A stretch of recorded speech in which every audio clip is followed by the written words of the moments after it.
Hey YouTube, MrRampro here.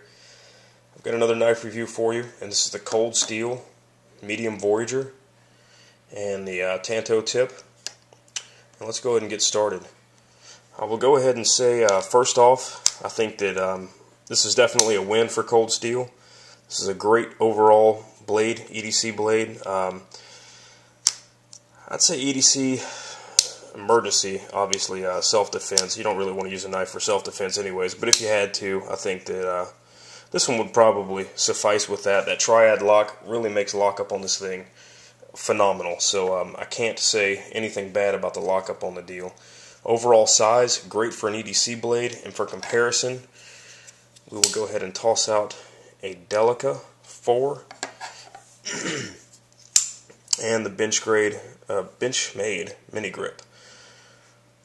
So you can see there, size-wise, I think that this is a good little lot that most people carry with them. I could probably throw a Tenacious in there or something to get a little bit wider of an audience on it, but you see the basic size comparisons on these things, and I would say that they directly relate to these blades here, or the Voyager directly relates to these blades here. There's an older Delica there on the bottom. I will say that just because you can see the different handles, the grip on this thing is not outstanding. I don't really like the texture is great, but the grip that you physically hold doesn't fit my hand. I would say average size hands, large hands. This little notch here in the butt of the grip just doesn't feel very comfortable, so usually I'm kind of skipping it and doing something like that, holding it back here a little bit, and that's usually where it rides.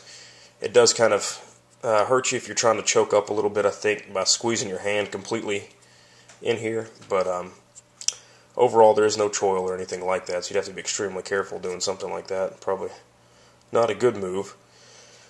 The texture itself on the handle I find extremely grippy. I think that it competes directly with this Volcano grip and surpasses that of the Benchmade and the older Delicas by far.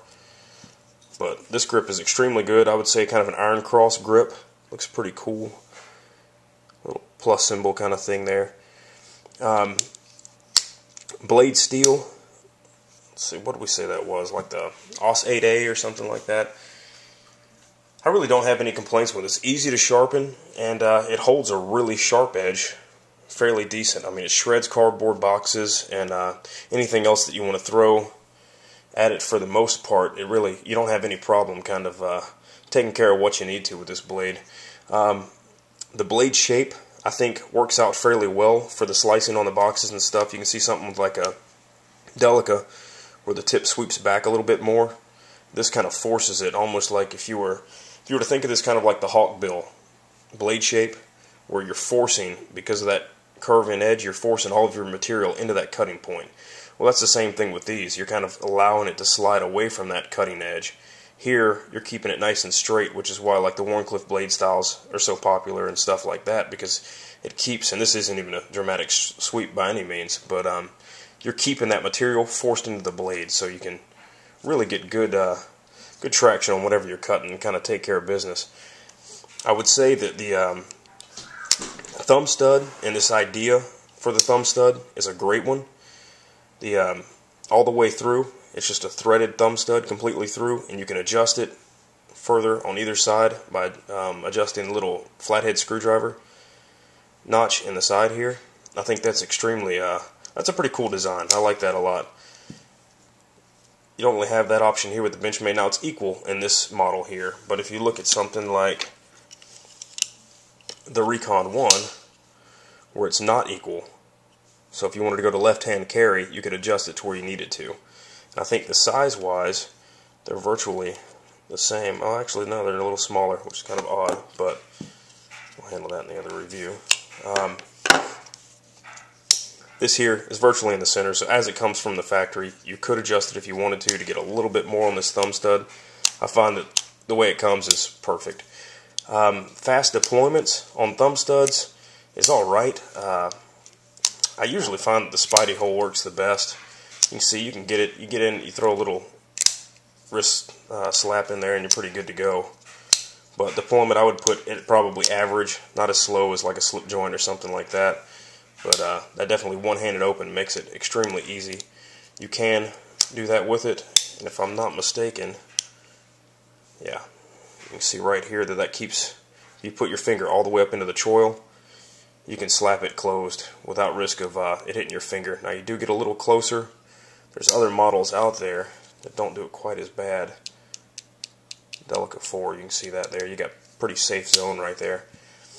But you can close it that way. I do find with the triad lock it's a little stiff to do that with, but can be done. The ability to sharpen the steel, I don't have a problem with. Ceramic rod hones it up great. The finish on the blade, this little stonewash finish, I find that excellent. I love the fact that just a little extra stuff. I like that it doesn't show fingerprints and stuff like that near as bad. You got this G2 steel, that Gen 1 stuff from Spider Cove yesteryear, and that stuff shows that fingerprints terrible. And kind of like your VG10, I believe that does it close to the same. So you can see there that you're kind of getting a little smudges on it. Not as bad, but needless to say, the stonewash finish definitely does bring something to the blade. The lockup, extremely sturdy. That triad lock I was extremely impressed with. That thing, I have had my full-size Endura. The lock failed on that. I don't know that maybe something was wrong with it. I have no clue. But it's locked up fine ever since. But one time I did, maybe there's some trash in there, pocket lint or something, but it did fail on me.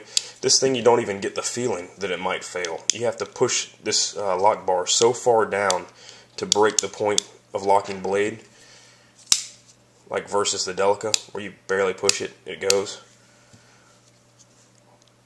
On this medium Voyager, and I mean cold steel across the board, you got to push that lock bar so far to get it to break across that. It's just great. Your pivot screw you can adjust with a Torx bit. Looks like a number 10 possibly. You can take it apart. I wouldn't recommend it necessarily because I would imagine, yep, just like how you can see, I don't know if you can see that or not, but there's actually a bar down in here, just like when you take apart the Spider Coves, that supports that lock bar. And I think that's lock backs across the board, but you can take it apart if you want to for cleaning, not flow through or anything like that. Overall, a great blade. I would say that I would change a little bit on the grip. As far as this little bump back here, if you just got rid of that, and I thought about sanding that off, I think that would help out quite a bit.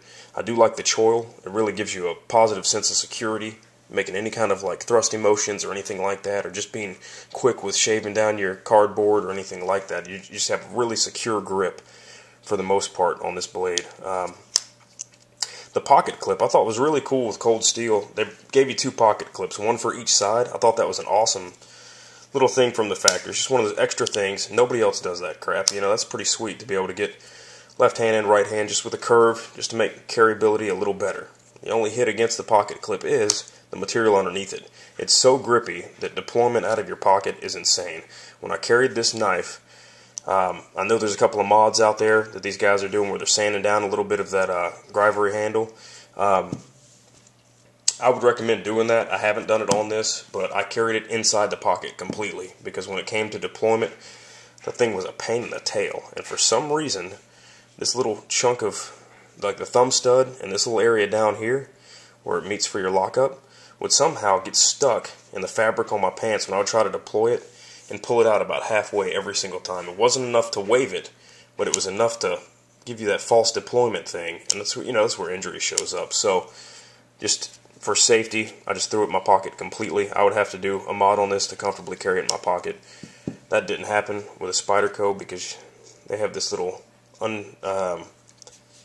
untextured portion here in the center with their logo, and that's where the pocket clip resides, so it makes the tension on the pocket clip extremely good. That Tanto tip, extremely thick blade stock on it, and the Tanto tip is really, really nice as far as durability and stuff like that. We'll show you the Delica. I mean, it's no comparison here. Blade stock all the way down to the tip is just completely different. Let me get a little something dark here. You can see that there. There's no comparison at all as far as the thickness of it. So I think durability-wise, if you wanted something you could take on a construction site and really do some work with and not have the fear of breaking a tip or anything like that, I would definitely recommend this cold steel. And the price point is definitely nice too. It is made in Taiwan, but these Spydercos are made in Japan, so I really think that the quality control is excellent on these things.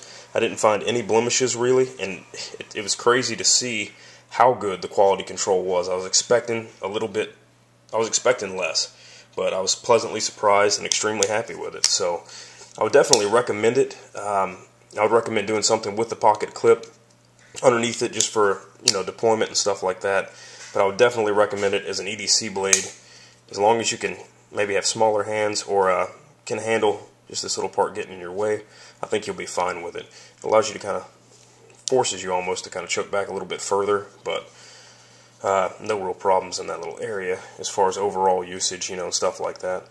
The jimping is absolutely worthless on the back. I did find that because of the choil and being so far back, I really didn't need it because all my pressure here was just downward pressure, and I really didn't slide off very much. I think that usually with your pressure going forward is where you would need the jimping, kind of like here on the Delica, where you would use that to go forward. I think here, that choil is so thick and so strong that you really don't have too much to worry about. So I wouldn't recommend, or I wouldn't have a problem with it or recommend necessarily adding any, just because of the design on the knife. But it couldn't hurt, so I know this guy's like, why would you not recommend adding any? But yeah, go ahead and throw some in there. Let's see, overall, definitely a plus. I'm trying to make sure I didn't miss anything, guys. I know this video is slightly ramblish, but I apologize for that. I think we're doing pretty good. Overall, definitely a plus. Something to look at, I would think, for a long-term use knife. Something you would be happy with over a long-term basis. I would definitely say hit that up. So I appreciate you guys watching. Thanks a lot. Have a good one.